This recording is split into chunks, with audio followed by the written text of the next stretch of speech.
The Pickleball Show is brought to you by PBX Club. PBX stands for Pickleball Excellence. Join today and get the latest pickleball tips and strategies, news and opinion. Save money on paddles and other equipment with coupon codes to online pickleball retailers. Get travel discounts to tournaments and a whole lot more. How much does it cost to become a PBX Club member? Well, it's free. Just go to freepbxclub.com. That's freepbxclub.com. There's even a link in the show notes for this episode. freepbxclub.com. PBX Pickleball Excellence. Join the club. It's free. This is Deb Harrison of PicklePongDeb.com, and here's the host of the Pickleball Show, Chris Allen. Thank you, Deb, and welcome to the show dedicated to helping you play better pickleball while having even more fun and meeting new friends who share your passion for this great sport.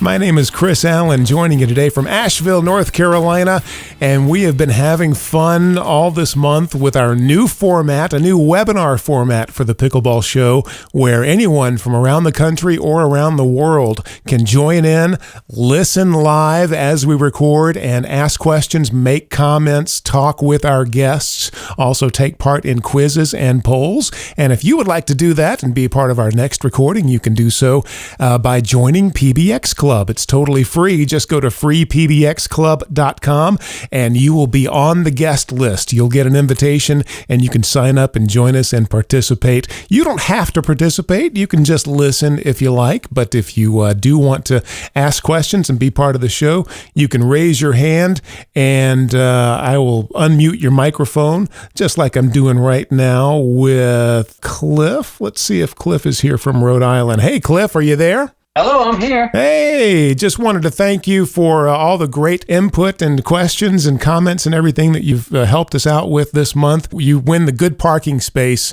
in the virtual audience parking lot. You get the good parking space next month. That's great. Well, I've had a lot of time. I'm recovering from Achilles tendon surgery, so I've had a lot of free time, so to speak. But there's a lot of, between like your show and a lot of online and watching Mark and reading Prame's book, Smart Pickleball.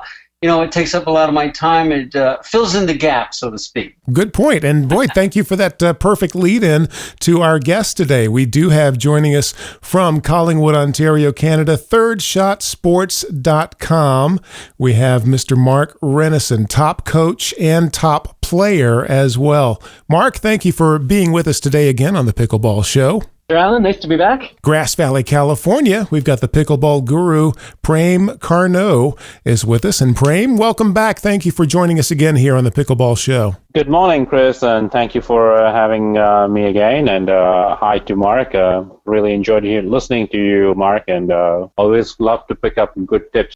Thanks, Prem. We're going to talk coaching today, and also Linda Einsiedler is going to join us, District USAPA Ambassador from Portland, Maine. Hey, Linda. Hi, Chris. Hi, Mark. Hi, Prem. Hi, Linda. Hi, Linda. Linda, what kind of advice do you give to students when they come to you and they say, you know what, I just need some help, I need some lessons, I need somebody to look and determine what's wrong with me, how do I get to the next level? Do you give them any specific coaching advice about what to look for in a good coach? Yeah, I do. Well, we are starting to get more coaches up here. I do some instruction because I used to be a tennis instructor many moons ago. So I've been providing instruction for 3.0, 3.5 level, which seems to be the most requested level of instruction everywhere I go, from New England down to Maryland down to mid-Atlantic. It just seems like that's the demographic that really they need that, the instruction on the third shot and doubles management. And then I go down to the villages to get high-level instruction. Mm-hmm. It's very difficult to find high-level instruction up here in Maine, so I feel I have to travel down south, but I might travel up to Mark sometime to get some instruction there. When I get questions, the first thing I do is I try to assess the person's skill level. That's probably key. And then from there, then we can see, are there coaches here locally that can provide the instruction, or take it from there? Or do we need to set up clinics? etc., through our ambassadors. Well, that brings us to today's poll, and that question is, what part of your game needs the most work? And here are your choices: the serve, the return, the third shot, volley, or the dink. And you can go ahead and pick one of those. Prem, what about you in terms of skill level? Do you find yourself in the clinics that you put on, is it normally, like Linda said, the 3.0, 3.5 level? Is that the majority of the students that you're coaching? In clinic setup, most probably that statement is very true. In terms of video analysis or private one-on-one sessions or VIP intensives, there I get to see more higher level players coming in. But in a group setup, a lot of people come from that 3.0, 3.5, 4.0 range. Makes sense. What about you, Mark? What are you seeing up in the Collingwood, Ontario area? It's been interesting. I've had a lot of people send me emails lately saying, hey, Mark, can you come out to wherever we are? That's something that in 2016 is starting to happen now, is when groups are interested in having us come and deliver clinics at their home clubs, both in Canada and in the U.S., we're going to be starting to do that. You heard it here first. You're taking the Third Shot Sports Show on the road. That's right. That's right. Oh, that's great. Well, we'll look forward to it. Hopefully, we can get you down into North Carolina area sometime soon. I'd love to. Sure. I'm sorry, Prem, go right ahead. I was saying, welcome to the road show, Mark. I said it's fun, and it's.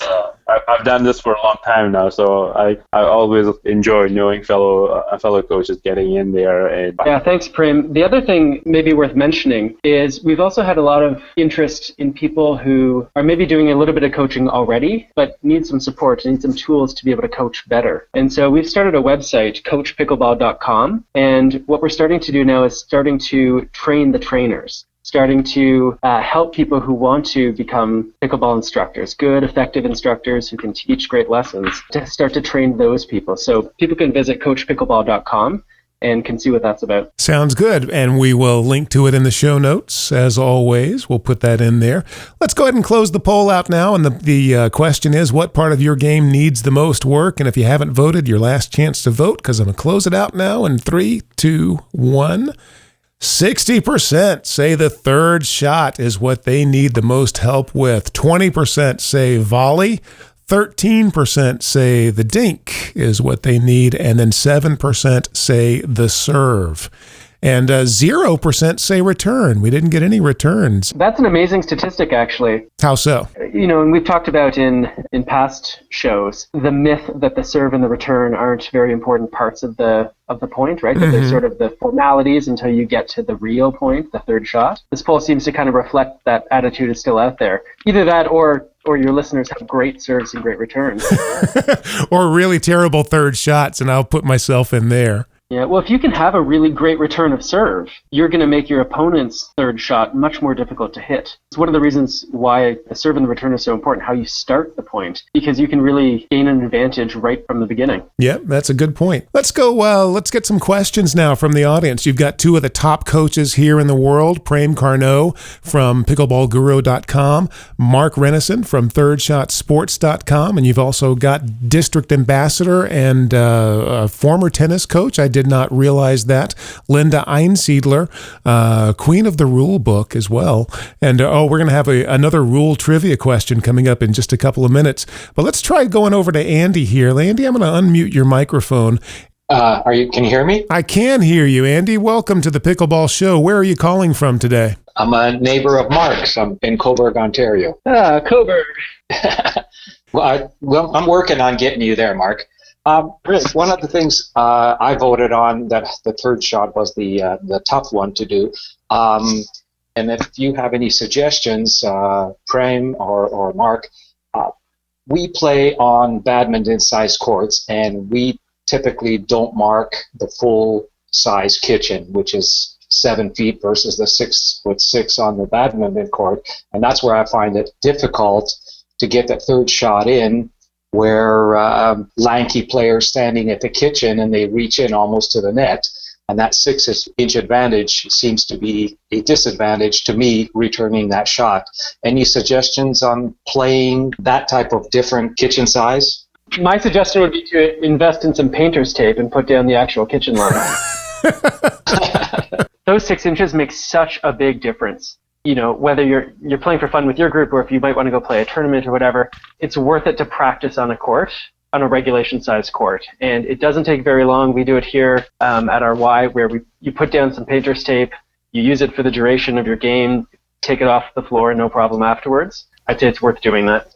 Yeah, I totally agree with Mark, because you're moving the kitchen closer to the net by 6 inches. And if you read Prem's book, he teaches that you have to imagine hitting the third shot. The apex has to be over that kitchen line that's on your side. And so if you move that kitchen line closer to the net, you're actually training yourself to hit a different drop shot. I mean, you're putting yourself at a disadvantage because your apex is going to be different. You're doing a disservice to your players. Let's check back in with Cliff in Bristol, Rhode Island. You had your hand up. Cliff, you have a question here. Welcome back to the Pickleball Show. I got a question I noticed a lot of different colored pickleballs. Sometimes I know that there's certain color, the yellow, but I've noticed orange pickleballs, blue pickleballs, multicolored pickleballs up for sale online. I know USAPA has a standard for that. Does anyone have any opinions on preferential? Sometimes I lose the ball, depending where I am, up against the wall, whether it's a white pickleball or a yellow. Mm-hmm. And sometimes I'll have visual problems with that. Well, and Linda, that's a good, I know this time of year too, and with the new guidelines that USAPA came out with, not only with paddles, but with the balls, and they now have an approved list. And a lot of the balls that we've talked about last year, they did not make the cut, and some of them are good, I think, through May or until May the 1st. And then what's the whole status on all of that? Yeah, I mean, there's a lot of talk in the Ambassador Forum about the different balls. With our Atlantic Regional Tournament that's in June, we're kind of stuck because we don't know what ball to pick. And we have to post that on the website in order to get official sanctioning. Mm-hmm. And so the balls that we like, their status is pending after May. So people who are running major tournaments after May are really kind of stuck right now. Personally, I love the Onyx Pure ball. Yeah, and you play mainly outdoors too. Do you prefer it indoor and outdoors, or mainly outdoors? I used it outdoors last year, and I used it a few times indoors, and I'm really looking at using it as a hybrid, indoor and outdoor. But it is not on the approved list after May the 1st, correct? Correct. Well, we kind of have to wait to see when. It's a question of, with Onyx, it's a question of how quickly they can get their Onyx seal to be printed on each ball. That's the issue with that ball, and I think Judd's already has the label on it. There's a different issue. And then the question with different colors, I know that the multicolored balls are just not approved. And then, yes, we have all these different colored balls because we all play in conditions that vary, so we're looking for the ball that provides enough contrast with the environment that surrounds us, especially in outdoor play. So that's why there are so many different colored balls. I've even gone to a venue in Maryland where they had a black ball because there was so much light in that facility. It's very interesting. And then each ball color plays differently because the pigment is a chemical, and then it affects, the chemical base affects the bounce of the ball. So the whole ball science is very interesting. Do you have to get reapproval for every color? Say if when you come out with a ball and you get the USAPA to approve this one, but then you come out in a different color, you have to go through the whole process again? Well, I'm not sure what that process is. I just know that each color plays differently, so I want to know not only what type of ball, but what color ball to practice on for these tournaments. A lot of tournaments are waiting for the Wilson, what is it called? It's like a neon ball or something like that. They're waiting for that ball to be released. Wilson Neon Flare. I'd written a little note here. Some people are waiting for that to come out and before they make a final decision. Have you played with that ball? Or did you guys, I know that they had a demo set up at Nationals. Mark and Prem, did you run across that Wilson Neon Flare ball when you were out there? I haven't run across it at Nationals, but What I know is that Wilson is the official ball at the US Open, which is at the end of April in Naples. So there's going to be a lot of players who are trying to get their hands on that ball in advance in order to prepare. Mm-hmm. I've seen pictures of it, and it looked kind of like a Duraball, but the picture may be misleading. I did play with it at nationals and practice with it, and I actually have a few of them which were given to me. How does it compare to a Dura 40? It plays pretty much the same like a Dura 40. Nothing is much different in the play style. The ball reacts pretty similar to a fast Dura 40. Okay. So there's not much of a difference. The color is a little bit more yellowish, more neonish. I like it. I personally like it. So if you're already playing with a Dura 40, there's not going to be a very steep adjustment or learning curve if you're heading down to the U.S. Open and you're going to play with that Wilson Neon Flare. Mm-hmm. Gotcha. Okay. Good question, Cliff. I appreciate you bringing that up. And Jean, did we get you back on the line here? I'm here. Jean, what's your question today? Just this past week, I hit a volley from near the back of the court, which inadvertently brushed by my partner's head, fluffing her hair a bit. And I want to know if that would be considered a fault. The ball did go into the opponent's court, but the play was stopped because they wanted to know if it was a fault. Interesting. Okay, so you hit the ball. Your partner was maybe a little bit in front of you, and it brushed by, and it just brushed by her hair, and then kept going, and then landed in the opponent's court. It's a fault. Yeah, because if it touches somebody's shirt sleeve, I had one touch somebody's shirt sleeve one time, and we called that a fault. But maybe Jean hit the ball so fast that it didn't actually touch her partner's hair. It just created enough wind to fluff the hair. No, it did hit. Oh, okay. Then you lose the point. Yep. There were clumps of hair in the holes of the ball because Jean hits the ball so hard. Jean, thank you for the question. Let's go to a write-in question now from John in Gaffney, South Carolina. He writes in the chat box, 2 of my friends in my local club have been injured running down lobs. Is there a safe and effective way to handle a lob? I've been seeing we've had players who have fallen and sustained wrist fractures from running back improperly to take a lob. They backpedal instead of doing the turn, drop step, and then go back. So again, goes back to safe instruction. Teach them how to go back properly instead of just backpedaling while they're still facing the net. They must turn sideways by drop stepping, then they can move laterally facing the side to go back to the lob. Yeah, Linda, that's a really good point. I would say not only is backpedaling ineffective, right, it's very slow, it also, as you mentioned, really dangerous. And so this is one of the things that's really important. We actually have a video on moving to retrieve lobs coming out very soon. So people will be able to check those out because it is critical that you can at a minimum, get sideways to sort of shuffle back instead of backpedaling.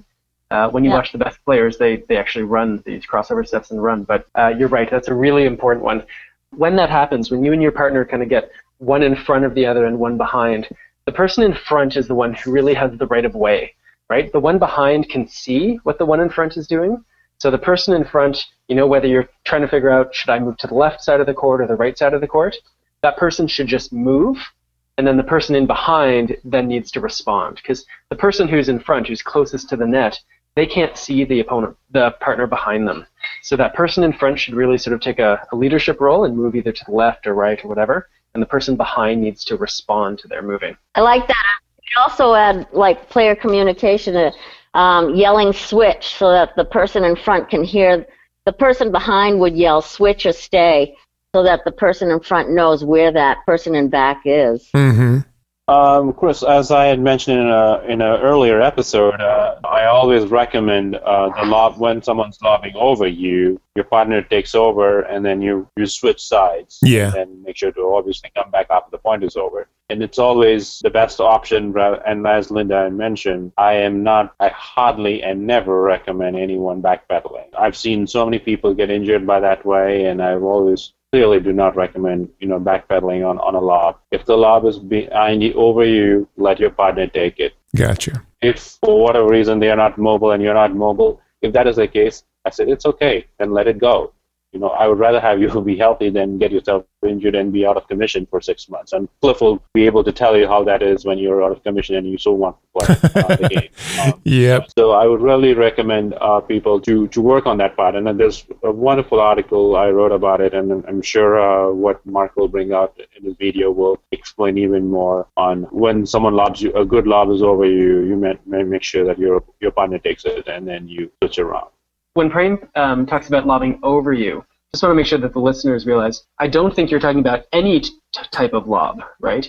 Because the default should be that when someone hits a ball high, the default should be that you want to smash it. This is a great opportunity to win the point because you get to hit downwards, which means you can hit hard. So we want to be able to smash that ball. So I don't think what we're talking about is, hey, as soon as you see a ball go high towards you, automatically give up and let your partner take it. What we're talking about is when the lob beats you, when the ball is too deep that you're not going to be able to smash it, that's when you give it over to your partner. Is that what you mean, Fred? Yes. Let me even precise. There are two types of lobs I often talk about. One is an offensive lob and one is a defensive lob. And the offensive lob is when both your opponents are at the kitchen line, and say, for example, you are both on the kitchen, all four of you are at the kitchen line, and you're compressed. When I mean compressed is when all four of you are low to the ground, dinking, and when you have the rally going for about a few number of points, both your opponents are actually low. At that point, when someone lobs over you, that means you're pretty much, it's impractical for someone to get up and then move back to get that ball. At that point, the person who's actually beside you has a better wall, and that means that ball is over you, to explain what Mark said. That means then the person goes for that ball to get for that one. Obviously, if it is on your wheelhouse and you can hit it, obviously go for it. I mean, that's not the lob I'm talking about. I'm talking about the lob which is clearly over you. Does that make sense, Mark? Yeah, totally. I was pretty sure that was what you were talking about. So we talked about earlier in this show how at the highest levels, the lob is sort of out of play, right? You don't see the lobs in the 5.0 level. And that's not because, lobbing is somehow a bad shot or whatever. But what happens is at those top levels, the players are so quick that even if you play a very, very good lob, 9 times out of 10, not only are they going to get the ball back, but they're going to be able to smash the ball with speed. So this is why you see at those higher levels, players typically avoiding the lob because it's really setting up your opponents for a winning shot. At lower levels, or when we play with people who maybe aren't so mobile, the lob becomes a more effective play, either as a defensive mechanism, right, or as an offensive one, the way you're describing. But I encourage people who play is when you see that high ball coming, don't automatically give up on it, right? Make it so that your default setting is, I want that ball, I want to smash it, and when you assess that, no, I'm not going to be able to, the lob is too deep, it's too good a shot, that's when you do plan B, which is switch with your partner and play a defensive shot. We're talking with Prem Carnot, the pickleball guru, and Mark Renison from Third Shot Sports, Linda Einsiedler as well. And let's go ahead and launch a quiz poll here. We're going to take a quick quiz, and this question is a true or false. Here's the statement. A player does not need to have possession of the paddle when it makes contact with the ball. What do you think about that? True or false? What if somebody tried to lob over my head, and what if I was able to maybe toss my paddle up in the air and knock that ball down back over the net? That'd be a pretty cool shot, wouldn't it? I bet that would go viral on YouTube pretty quick. Or what if somebody hit something real low and I was able to scoop my paddle over across the floor and pop that ball and bounce it up? That'd be another miraculous shot there. What do you think? True or false? A player does not need to have possession of the paddle when it makes contact with the ball.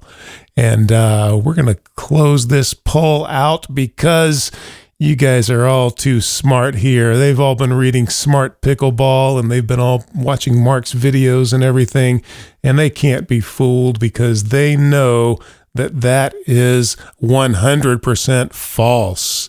A player does need to have possession of the paddle when it makes contact with the ball. And that, of course, Linda, is Rule 12N, which I know you knew without even having to look up in the book. Yep. Thank you so much for joining us today. Anybody else with a question for Mark Renison, Prem Carnot, or Linda Einsiedler, raise your hand right now. There is somebody that typed in a question on the chat box here. It says, backspin ball that hit on my side of the court and bounced back onto my opponent's court, my opponent's kitchen without me hitting it. Whose point is it? And I think that we can all say that is a great shot, and that is totally their point. If it bounces back over to their side of the court without you touching the ball, they get the point. Right, guys? Correct. Yep. There you go. This is one time. It doesn't happen very often, but as Linda can confirm, this is the one time you're allowed to reach over the net to hit the ball. And what you see the very best players do is, as that ball bounced, Chris, you just hit the ball over to my side. It's now spinning, bouncing back onto yours. Mm-hmm. If I can not only reach over the net, but I can reach over the net and hit it into the net on your side of the court, then I can win the point. So that's the best way to respond when someone does that to you is to reach over the net and hit the ball into their side of the net, and you'll win the point.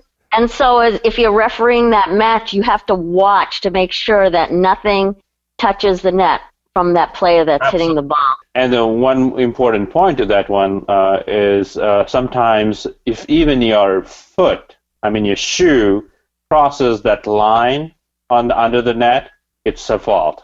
Yeah. Okay, so even if your shoe is underneath the net, then that is a fault. You're now on their court. Absolutely. Okay. So you can cross and you don't even touch the net, nothing touches the net, and you're hitting the ball like Mark said, that's totally fine. But your foot, your shoe has to be completely on your side of the court. Even because especially in pickleball, the net is not completely closed in, so people can slide their feet underneath it. So if that foot goes underneath it and crosses the plane, then that means it's a fault. We'll definitely keep that in mind. That's one of those ones you'll file away and probably won't come up very often, but when it does, you'll be able to whip it out and have the answer right at your fingertips. Thank you again, everybody that joined today, not only on the panel, but in the audience as well. And thank you for all the great questions. Prem Carnot at pickleballguru.com. And also, Prem has the self-assessment where you can rate yourself and then get some goals and drills and things to work on to take your game to the next level and improve that rating. And you can go to ratingsandgoals.com. That's plural, ratingsandgoals.com, and take that self-assessment. And a lot of people are getting a lot of good benefit from that, Prem. So nice job on designing that site. Thank you. And thank you for joining us. Mark Renison over at Third Shot Sports. Mark has new videos coming out all the time. He's got a newsletter, which is must-reading. Mark's site is thirdshotsports.com. Thank you, Mark, for joining us today. My pleasure, Chris. Thanks, everyone. And Linda Einsiedler, as always, great to have you here and always enjoy just the good advice that you give. You're welcome, and hope to see you come up to Maine sometime, maybe to the Atlantic Regionals tournament in June. My wife would love it. She's constantly craving a lobster roll and some clam cakes. So what are your thoughts about what we discussed today? We'd love to hear from you. Email us anytime. mail@pickleballshow.com. That's mail@pickleballshow.com. That's where you can find us on the internet too, pickleballshow.com.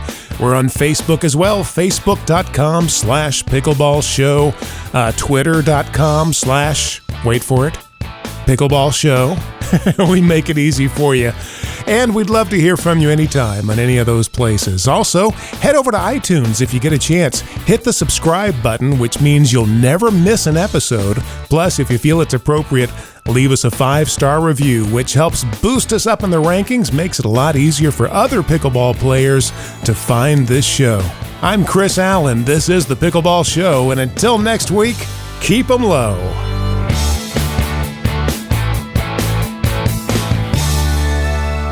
The Pickleball Show is brought to you by PBX Club. PBX stands for Pickleball Excellence. Join today and get the latest pickleball tips and strategies, news and opinion. Save money on paddles and other equipment with coupon codes to online pickleball retailers. Get travel discounts to tournaments and a whole lot more. How much does it cost to become a PBX Club member? Well, it's free. Just go to freepbxclub.com. That's freepbxclub.com. There's even a link in the show notes for this episode. freepbxclub.com. PBX Pickleball Excellence. Join the club. It's free.